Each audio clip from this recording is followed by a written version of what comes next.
در دانشگاه دولتی حقوق بیزنس و سیاست تاجیکستان کنفرانس جمهوری علمی متدی تحت عنوان معماهای مبرم متدیکی تعلیمی فنهای ریاضی دقیق و طبیعی در مؤسسه‌های تحصیلات عالی کسبی نظریه و عملی برگزار شد. آن به 20 ساله آموزش و رشد فنهای طبیعت شناسی دقیق و ریاضی در ساحه علم و معارف بخشیده شد. در کار کنفرانس استادان، عالمان و دانشجویان فاکولته‌ها اشتراک نمودند. رکتور دانشگاه مومن شریف زاده به کار کنفرانس حسن آغاز بخشیده مهمانان را به این درگاه علم خیر مقدم گفت. تاکید کرد که عصر 21 عصر تکنولوژی بوده، هر یک دانشجو باید از این امکانات صرفه‌کارانه استفاده برد، زیرا جوانان پیشبرنده دولت بوده، برای پیش بردن دولت سهم می‌گذارند. سوال سوال اسپورت خیلی مستقیم مدیر است و در کاری آنها استراتژی تجربی جمهوری تاجیکستان قبول شده است و خیلی زیاد هم از اشتراکی هم با اشتراکی مالی و آشناسان و بیشتر با امید مسئله داره تجربه ندارد و دارم که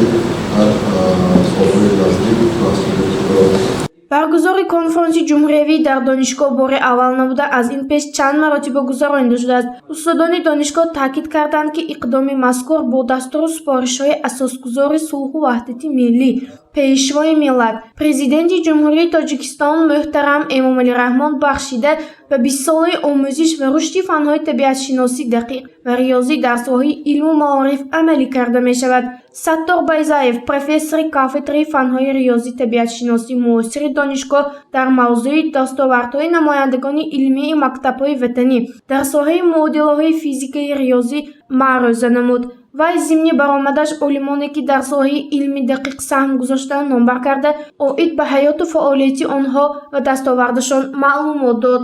اولین دیرکتور پژوهشگاه متماتیک اکادمی علم‌های تاجیکستان بودند.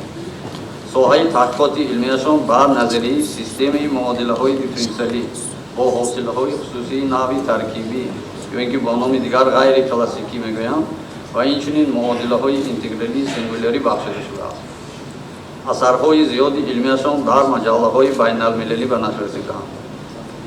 монографияҳои системаи уравнении составного типа ва метод сингулярных интегральных уравнений ба забонҳои хориҷӣ тарҷума шуданд.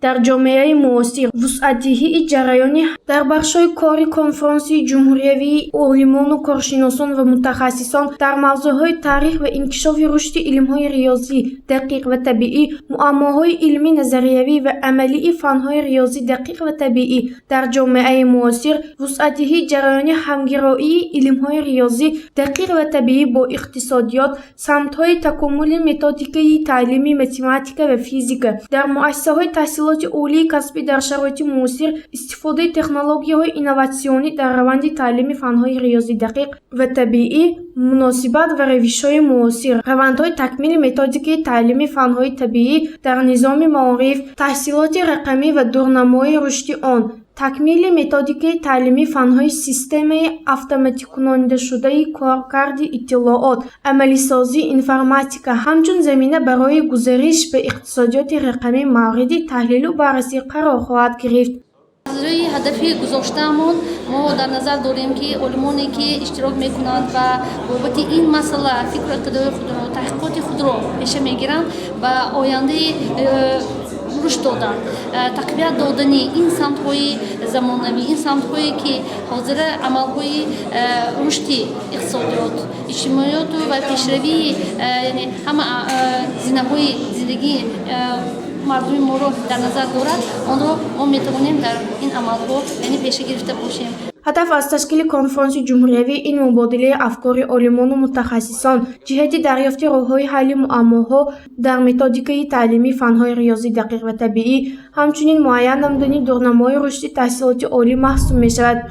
گزارش شهزاده ایوب و نصیب جعبیف برای برنامه اطلاعاتی خبر.